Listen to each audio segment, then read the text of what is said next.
Hello, hello, mes gars. Ouais. Aujourd'hui, on se retrouve pour de nouvelles vidéos. Abonnez-vous, activez la cloche de notification si ce n'est pas encore fait. Ici, on est sur l'actualité Ivoire. Ouais, 100% Ivoire. Mais en tout cas, un petit peu aussi de l'extérieur. Disons 90% des actualités Ivoire. Mais un petit peu 10% de l'extérieur aussi. Car c'est hyper important aussi de savoir ce qui se passe dans le monde. Donc, si vous aimez ce genre de délire, n'hésitez pas à prendre place, c'est gratuit. Abonnez-vous, vérifiez si la cloche est activée. Si ce n'est pas encore activé, active parce que c'est comme ça que vous recevrez des notifications une fois que je mets en ligne une nouvelle vidéo. Donc, c'est hyper important de faire ça. Ouais. J'arrête de blablater, je vous laisse découvrir la vidéo et puis on revient juste après. Ouais, ici, on est sur Asmo Babi. Ouais.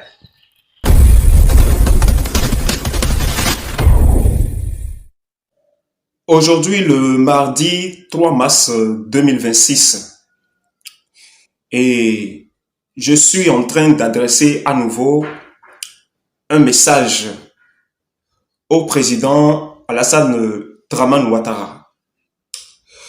Et mon message, c'est que pendant ces derniers temps où nous sommes déjà en train de vivre l'ère du règne sur la terre, le règne millénaire sur la terre,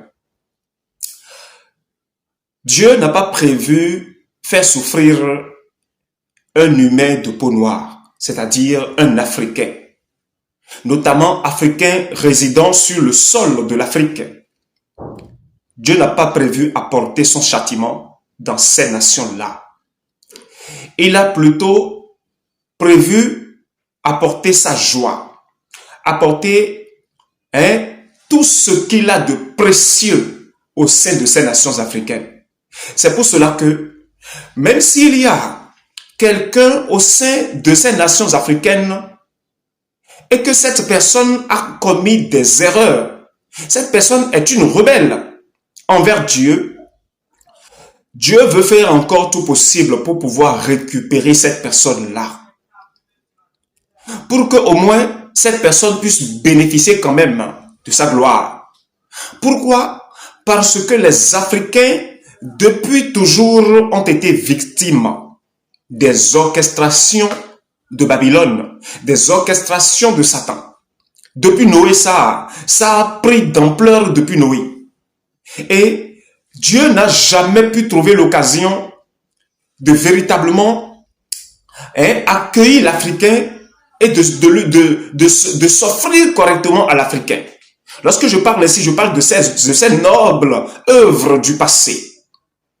Et comme cela a été annoncé, le royaume des cieux vous sera arraché et sera rendu à une autre nation qui vont rendre des fruits. Sera donné à une autre nation qui vont rendre des fruits. Et cette nation sera une pierre que personne ne peut écraser. Non, personne. Elle sera la pierre qu'a rejeté les bâtisseurs. Oui, cette personne sera cette pierre-là. Cette nation sera cette pierre-là. Et aujourd'hui, il s'agit du peuple noir résidant en Afrique, notamment l'Afrique de l'Ouest. Et la Côte d'Ivoire a un rôle très essentiel à jouer dans ce règne millénaire. Car les grands dirigeants du règne millénaire, beaucoup sont des Ivoiriens. Beaucoup. Ceux qui sont dignes de pouvoir s'asseoir à la droite du Christ dans son royaume pour gouverner le royaume avec lui. Beaucoup sont des Ivoiriens. Alassane Ouattara, nous savons bien, je vais plutôt dire, je sais bien comment tu es venu au pouvoir. Tu étais tranquille chez toi. Et la France t'a envoyé une lettre et tu es allé en France. Ils t'ont donné des propositions. Tu les as acceptées. Et ce vieux président que vous appelez Houphouët-Boigny, avait valorisé ce contrat que la France t'avait donné. Et après ça, tu t'es retrouvé avec un poste très important, très essentiel, dont beaucoup enviaient à cette époque. Tu as été docile, ils ont signé un contrat avec toi pour que tu deviennes maintenant président de la République de la Côte d'Ivoire, juste après Houphouët-Boigny. Et ce qui a été accompli finalement, Oui, ce qui a été accompli finalement après qu'il y ait énormément de bains de sang. Moi, aviso que voici, je suis ici en Côte d'Ivoire aujourd'hui, c'est pour t'arrêter. C'est pour que ton exercice prenne fin définitivement et éternellement. Non pas parce que je le veux, mais parce que c'est nécessaire. C'est nécessaire parce que Babylone sait déjà que la présence du Fils de l'homme au sein de sa nation vigoureuse est déjà proche. Et il t'a nourri, il t'a éduqué pour pouvoir t'utiliser pour que, à partir de toi, mes frères et sœurs puissent être incapables de pouvoir jouer pleinement leur rôle. Mais tu as menti. Tu as menti pourquoi? Parce que c'est une obligation. C'est une obligation aujourd'hui que les esclaves deviennent rois et que les rois deviennent esclaves. Ainsi, Alassane Dramane Ouattara, ce que je te conseille, c'est que si vraiment tu t'aimes vraiment et que tu aimes tes proches qui t'entourent, présente ta lettre de démission. Convoque une conférence de presse et présente ta lettre de démission. Oui. Sinon, je te dis que l'injustice qui a été orchestrée si tant en Côte d'Ivoire mérite aujourd'hui d'être balayée.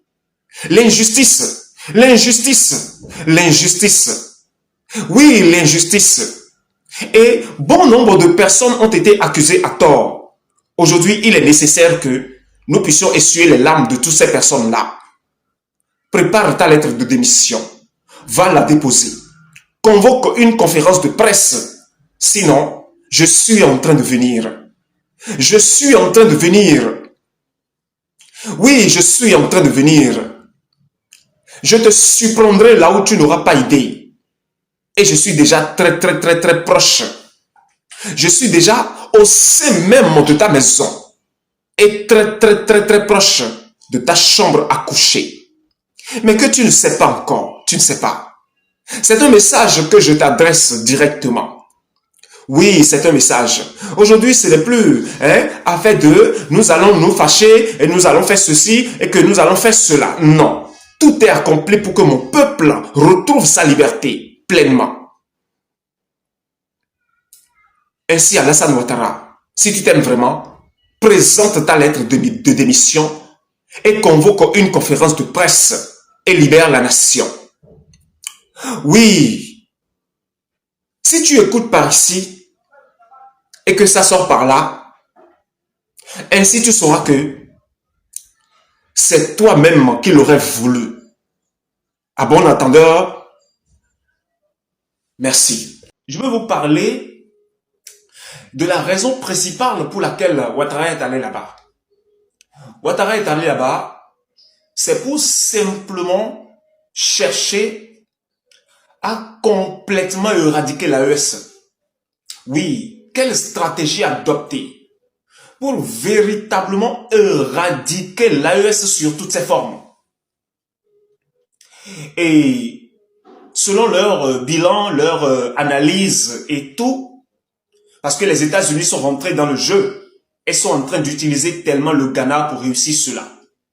Oui, le Ghana est tombé dans un piège de trompe et ne peut pas reculer, a décidé donc de les aider pour fournir des renseignements, oui, pour la France. Et d'après leurs analyses, c'est qu'il faut attaquer Assimi Goïta en première position. Il faut l'attaquer. Et attaquer Assimi Goïta, ça veut dire quoi? Je ne vais pas parler de ça ici.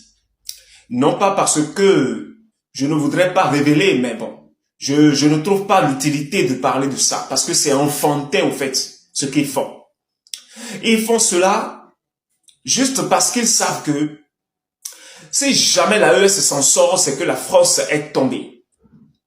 Et aujourd'hui, par les comportements de Alassane Ouattara, tout le monde sait aujourd'hui que Alassane Ouattara, c'est un missionnaire à la tête de la Côte d'Ivoire. C'est un missionnaire français à la tête de la Côte d'Ivoire. Tout le monde le sait. Il ne le cache plus, hein. Il le déclare ouvertement partout au niveau des conférences publiques, partout, que c'est l'intérêt français qui doit être mis en premier lieu. Et tout le monde le sait. Et Patrice Talon a rejoint ce camp aussi. Ce qui me fait pitié, c'est que les accords qu'ils ont signés nouvellement en France, c'est-à-dire les points essentiels sur lesquels ils se sont levés, ils vont essayer de vouloir mettre cela en application et seront frappés. C'est pour vous révéler encore que tout ça cadre avec le plan parfait de mon père. Ça cadre parfaitement avec le plan de mon père. Est-ce que l'ennemi est si bête que ça? Je ne savais pas. L'ennemi est si aveugle que ça? Je l'ignorais tellement. Ah oui, il faut le voir à l'acte pour savoir qu'en vérité, il ne pèse pas. Oui, peut-on vraiment marcher selon le plan, hein? Le plan de Dieu comme ça? Ça me surprend. Ça me surprend tellement. Hein? Oui, lorsque je parle ici, n'allez pas imaginer des trucs contraires à mes pensées. Non. Je suis juste en train de vous dire que rassurez-vous, car tout est en train de se tourner correctement comme prévu. Oui. Oui, oh, oui, je vous l'ai dit. Vous savez, auparavant, la France n'était pas si puissante en Afrique, telle qu'elle l'est aujourd'hui. Lorsque je le dis, les gens vont dire, mais qu'est-ce qu'il raconte? C'est plutôt avant que la France était puissante, mais qu'aujourd'hui ne l'est pas. Ah, c'est faux, c'est faux.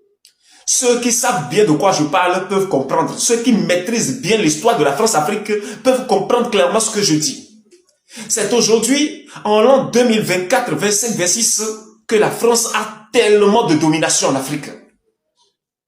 Oui, je vous dis la vérité. Et c'est pendant ce moment-là que l'Afrique aussi détient désormais des armes sophistiquées qu'il faut pour lutter à merveille contre la France. Et lorsque je parle de la puissance domination de la France sur l'Afrique, vous pensez que je parle seulement de leur diplomatie aveugle? Non. Je parle du côté spirituel. Oui, je parle du côté spirituel. Le côté spirituel aujourd'hui, la France est bien assise. Elle est bien assise avec Emmanuel Macron. Parce que Emmanuel Macron, il est un enfant direct de Belzéboul. Ce n'est pas un humain comme les autres. Je vous le confirme si vous ne le savez pas. Et lorsque les Africains, les présidents africains vont en France là-bas et veulent rencontrer Emmanuel Macron, ils ne rencontrent pas Emmanuel Macron en tant qu'un homologue d'Emmanuel Macron, non. Mais plutôt en tant qu'un serviteur. En tant que, comment le dire, parce que Emmanuel Macron est traité comme un dieu à l'Élysée lorsqu'il pénètre là-bas. Ceux qui ont l'habitude de parler avec eux savent de quoi je parle. Alors qu'auparavant, c'était un peu ça, mais c'était pas si puissant. Et pourquoi donc, aujourd'hui, les enfants de Dieu, pour ne pas dire, le peuple de l'Afrique a commencé à se réveiller? Parce que ce n'est plus un combat seulement physique, c'est un combat spirituel. Et Dieu lui-même a pris l'Afrique en main. Et c'est pour cela que ils sont en train de débourser autant d'énergie, mais n'arrivent pas. Ils n'arriveront jamais. Beaucoup disent que ils vont attaquer l'AES, ils vont attaquer le Mali, ils vont attaquer le Burkina, ils vont attaquer le Niger. C'est vrai. Ce sont leurs plans. C'est les plans qu'ils sont en train d'élaborer. Et toi, parce que tu aimes beaucoup prier et demander la volonté de Dieu, Dieu te révèle leurs plans.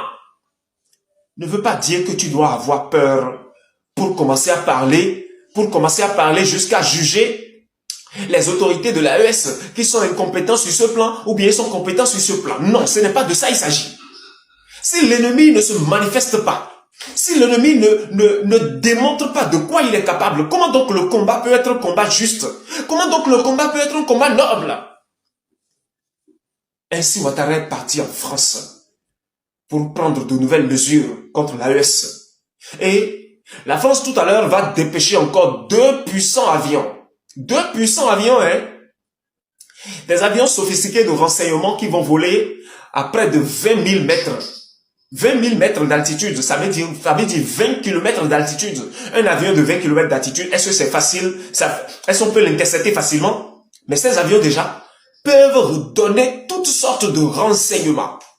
Vous savez, n'est-ce pas vous-même qui avez l'habitude de dire que là où la force de l'homme est finie, n'est-ce pas là où Dieu commence?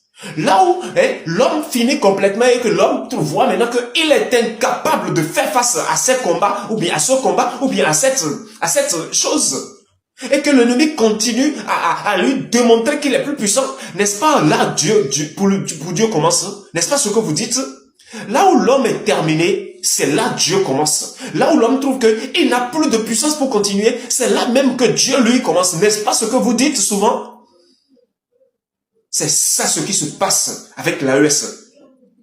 Il y a bon nombre de mes frères et sœurs qui prient matin, midi, soir pour l'AES, ne dorment jamais. Pour demander ce qui se passe dans le secret, pour prier renversé. Et le Seigneur les a parlé. Voici le plan que l'ennemi est en train de nouer contre mon peuple.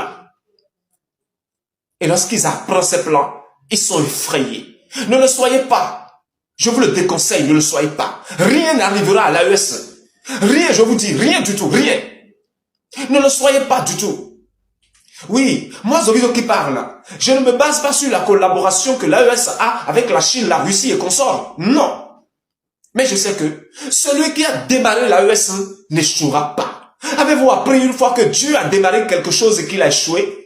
Ou bien, vous qui avez l'habitude de prier, de demander la volonté de mon Père par rapport à l'AES, vous savez pertinemment que l'AES ne tient pas debout parce qu'ils le veulent, mais parce que Dieu le veut.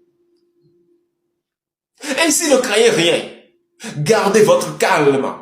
Mais si vous priez et que vous demandez la volonté de votre Père, mais demandez ce qui se passe dans le secret contre l'AES, mais Dieu va vous le révéler parce que vous avez demandé. Mais ce n'est pas pour autant que vous allez vous sentir effrayé. Non, ôtez les doutes de vous et balayez les effraits, les peurs, les craintes de vous, déposez-les quelque part. Et sachez que nous sommes en train d'aller. Oui, lorsque Ouattara est venu maintenant, il est à 200% sûr que l'AES va tomber. Oui, que l'AES va tomber. Parce que le grand dragon de l'Élysée a planifié les plans. Et ils ont parlé de toutes les choses nécessaires. Et la première sacrifice que Ouattara fera, oui, selon l'ordre qui lui a été donné, pour maintenant embrouiller complètement la vision des enfants de Dieu qui sont en Côte d'Ivoire, qui ont l'habitude de découvrir tout ce qui se passe dans le secret. Mais non, avant vous le faites et vous réussissez. Mais aujourd'hui, vous ne réussirez pas. Est-ce que l'on peut être bête à ce point? Vous faites exactement les choses telles que mon père l'a planifié. Oui, ça me donne vraiment une joie. Une joie au point où je ne sais pas comment parler. Vous ne vous effrayez point. Gardez votre calme. Et vous allez voir là où nous sommes en train d'aller. Soyez bénis, je vous aime beaucoup. Merci. Ouais, on se retrouve à la fin de la vidéo. Qu'est-ce que vous en pensez de ce que vous avez regardé et tout? N'hésitez pas à me passer vos avis dans les commentaires parce que vos avis aussi, ça compte vraiment pour moi. Je suis là pour vous lire et tout. Vos avis, qu'est-ce que vous en pensez et tout. Mettez-moi tout ça dans les commentaires. C'est hyper important pour moi. Et bon, ici on est sur Babi. Et surtout, activez la cloche de notification. Abonnez-vous et on se retrouve pour de nouvelles vidéos. C'était votre gars Asmo. Ici on est sur Babi.